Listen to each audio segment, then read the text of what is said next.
So in previous video we completed the user service. Now what we will do, we will create the user controller and link it to the service. So for this I'll go to the controllers folder and here create a new file. I will call it user controller.js. Then what I will do, I will first import the service methods. So for that what I will do, import something from dot slash services slash user service dot js. And what methods are available here, login and register. Also, since I will be creating the route, I need the express, so I will import express from express. This is also done. Then I'll create the routing instance. So const router equals to express dot router, and I will immediately export it. So export default router. Then what I will do, I will attach the login and register method. So I will say router dot post, and I will create the post method. And what will be the route path, I will say slash register, and here I will attach the register method. And similarly I will add another post, that is slash login, and I will attach the login method. I will save this one. Then I'll go to index.js and attach it to the main app. So here in the controller I will say import user from dot slash controllers slash user controller.js, and here in the app.use I will say auth and register the user route. So what will be the URL? So it will be your website address, in our case localhost slash auth slash register and localhost slash auth slash login. So this is the route path that I have created. So I will save this one and we'll see what is the error. User schema, so it is saying constants, so it should be constant.js. I'll save and the process started. So then what I will do, I will open Postman and I will open the ping path and just do a basic sanity test if everything is working fine, right? So it is working. Then I will go to auth, I will come to register. Here params body, I am passing name, user ID and password. You can add any value here, whatever you want. So this is the name, this is the user ID. So for just reference I am saying dash admin, but as such it will be by default, it will become the guest user. Okay, so I will send this one. So if you see name, username, and this is the password is hashed. Okay, now here in this scenario, sending the password to your API caller is not a good idea. Okay, so later we will see how we can remove this password from your field. For now we are able to register a user in our database. It has a name, user ID, password and role. If you see, it is guest. Even though name, user ID has admin in it, doesn't matter, it's just the username. Okay, so and we have the password anyways. Then what we will do, we will do a login. So I will open the login and I will come to params body. So here I am passing the passing the same value, the user ID and password. So I will come to login and I will send the request. So if you see here, we are getting this error message, user ID or password did not match. So let us debug and see where is the problem. So here this message is coming from user service. So user ID or password did not match. So for me to debug, what I will do, I have to distinguish which method is failing. Is it this one or is it this one? So for this, what I will do, I will add 1 and I will add 2. I will save this one. I'll come to login and click on send. So if you see, user ID or password did not match 2. Okay, that means user existing check is passing, but this compare method is failing. Okay, so this validate there is a console.log. So let us check this one. What is the value of this console log? So if I send the request, it is coming as false. That means the user password comparison is failing. Okay, so we'll go to validate user password. Here what we are doing, we are getting the user, and on this user we are calling the compare password. So let us go inside the compare password, which is in user schema. So I'll come to user schema and compare password. So here what I will do, I will add a console.log and I will copy this one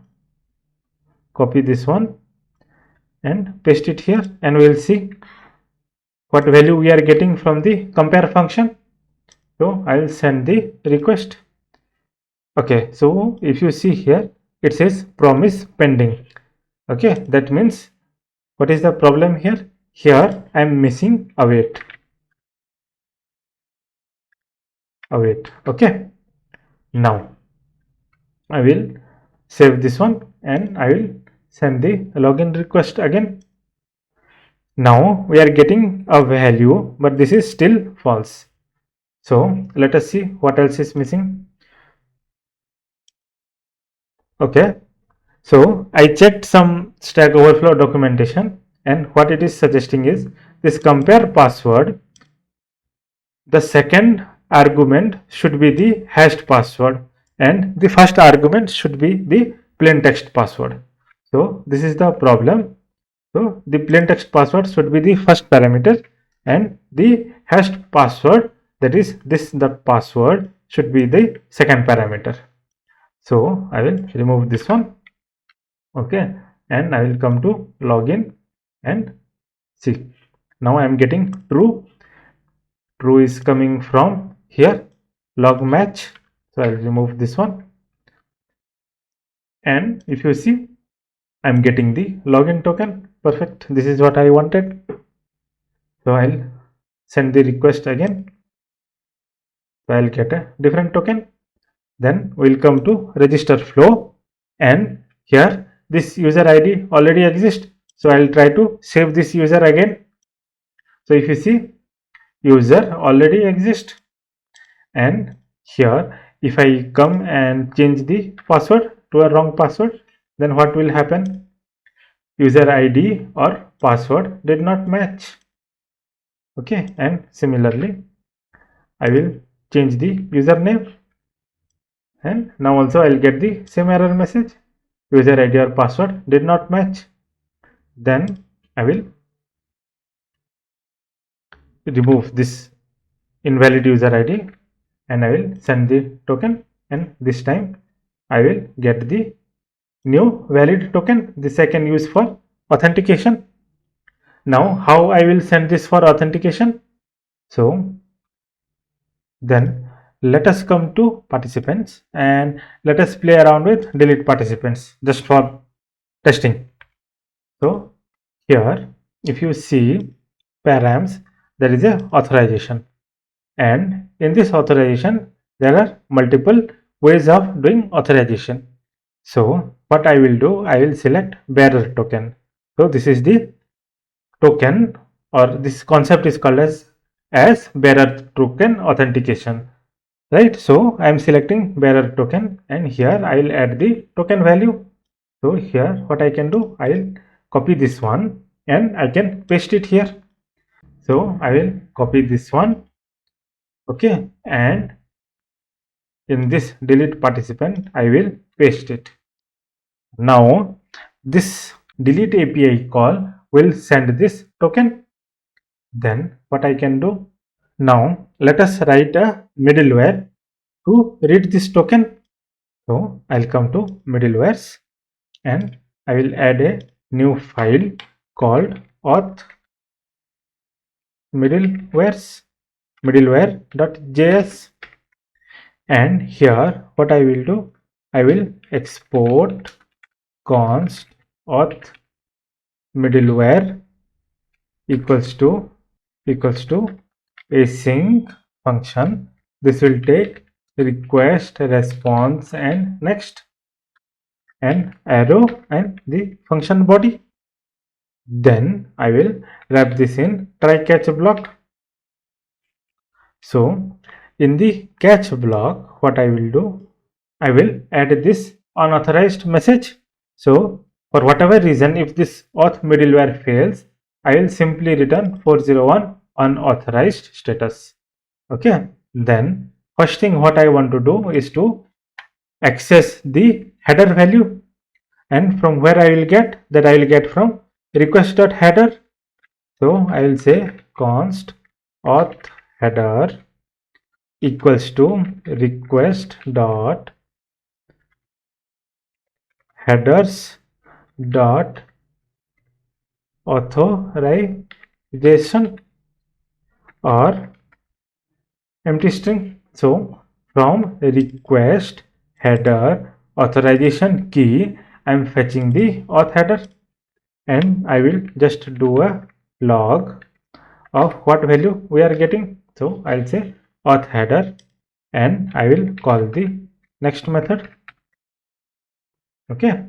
Now where I should use this auth middleware, since we are playing around with delete participants, so where I will go, I will go to controller and participants controller. Here I have the delete method. So here what I will do, I will import the auth middleware.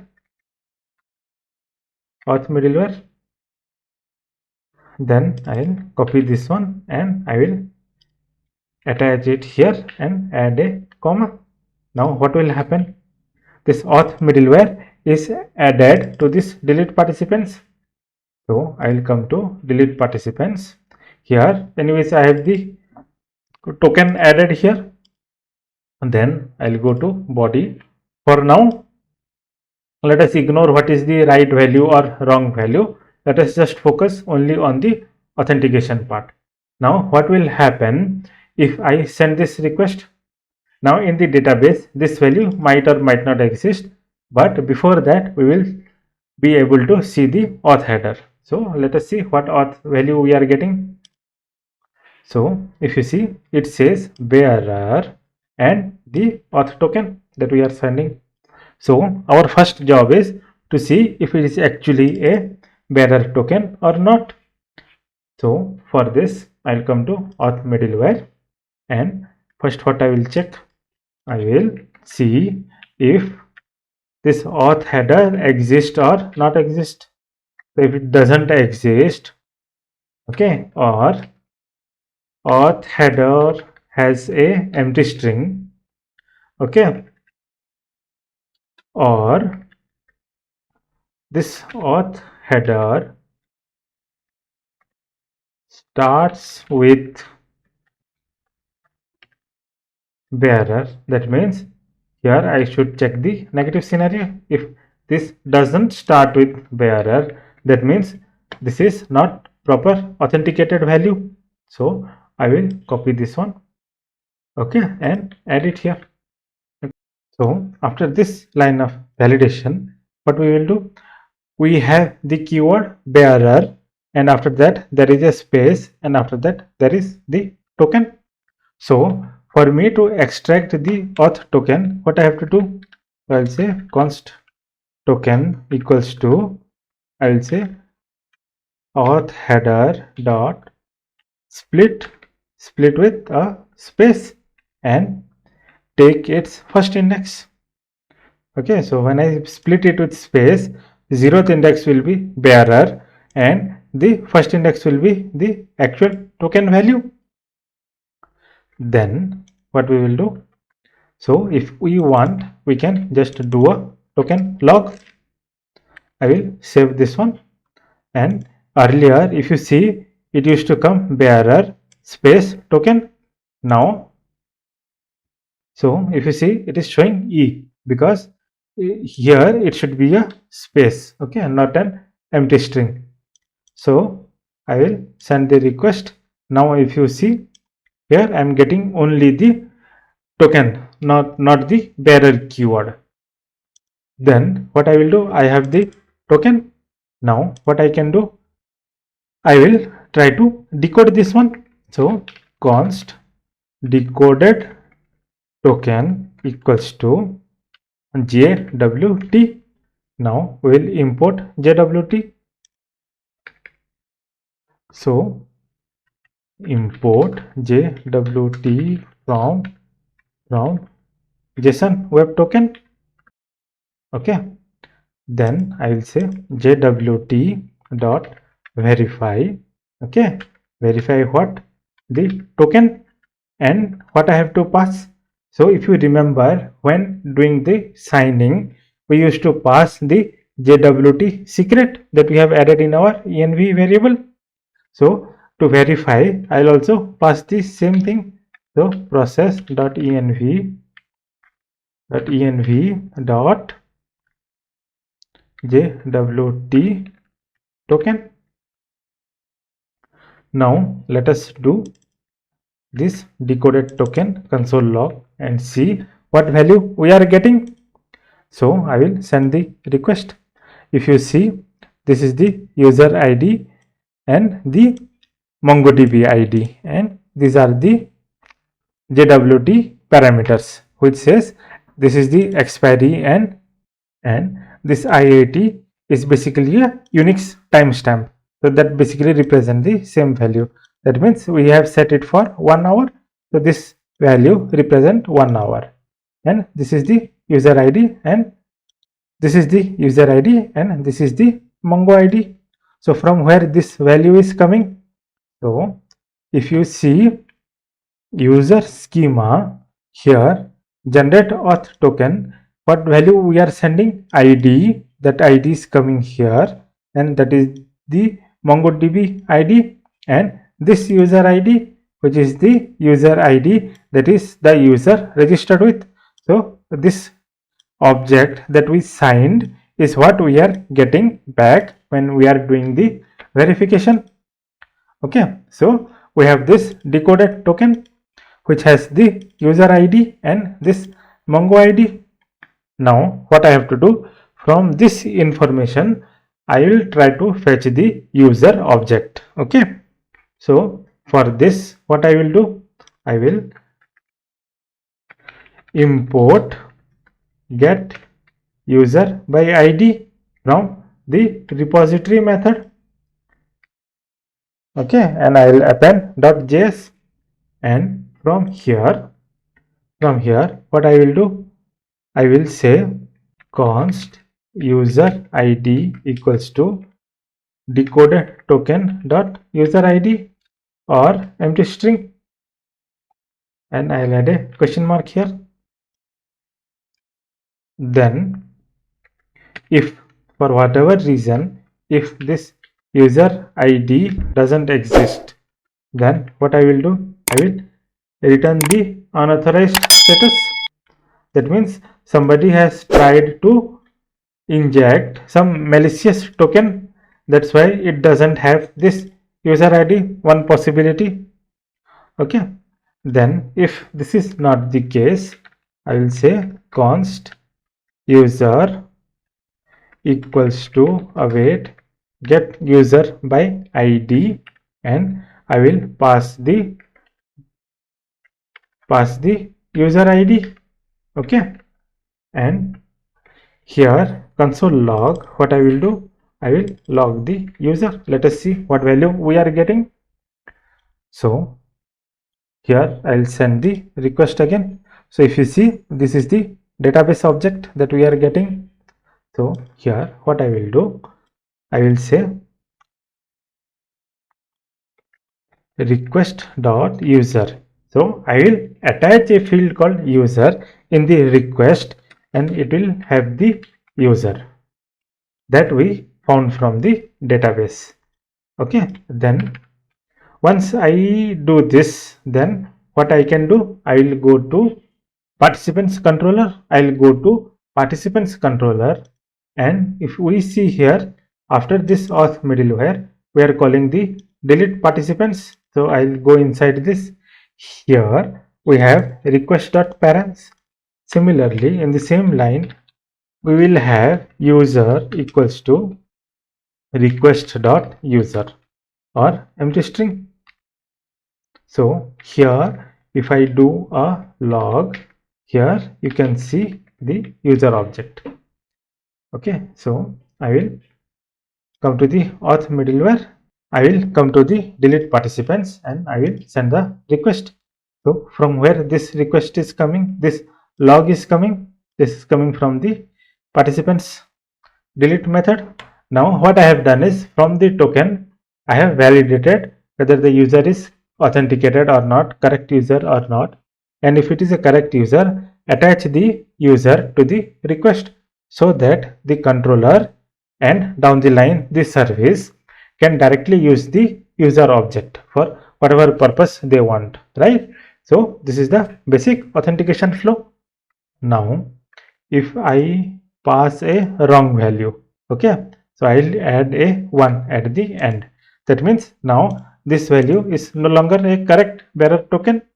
So when I send this request, it will immediately throw error, not authorized to access this resource. Okay, now we have the auth middleware ready with me. Then what I will do, I will come to all the controllers, and here I will copy auth middleware and add it to participants, as well as add it to create participants and update participants. Both method I will update. And here this get method, there are two get methods, right? Now do we want to add the authentication middleware here? Based on my business need, I don't want to add the get participants. Now what is the reason? I want to keep this get participants an open API. That means anybody who is either logged in or not logged in can get the participants value. So if you see websites like IMDb and Rotten Tomato, right, even if you are not logged in, you can still see the movies and the different participants like actor and directors, right? Only if you want to update something, that is create, update and delete a participant or a movie, then only it should ask you for authorization. For get value, it ideally should not ask for authentication, but again it depends on the business need that you want to serve. For my example and for purpose of this tutorial, what I am doing, all the get call, I'll keep it open, no authentication needed. And for post, put and delete, I'll make it authenticated. Okay. So the similar thing where I can do it here in movies. So I will come here, import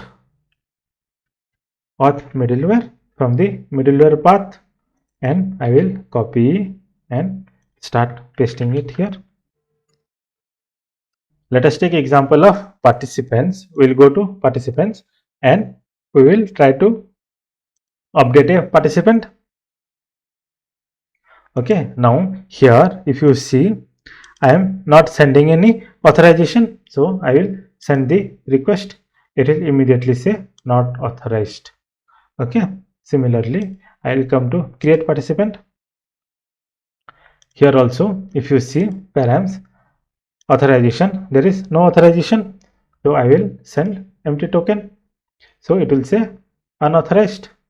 Then if I'll go and add bearer token, and from where I'll get this bearer token value from this login. So I will copy this one and I'll come to this create participant and I'll add the bearer token and it will immediately start working. So if this auth token is there, APIs will work. If this auth token is not there, it will straight away throw the error. Then I'll say get all participants. Now is this going to work? Yes, it will work because here I have not added any authentication. So this is a open API and create, read and delete is the closed API that is hiding behind a authentication.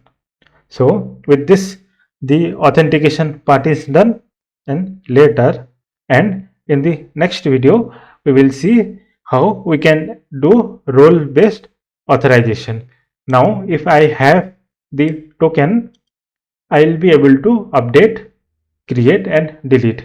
Now what I want, based on user role, I want to restrict the create, update or delete operation. So this is what we will see in the next video, that is role based authorization, and the authentication section completes here.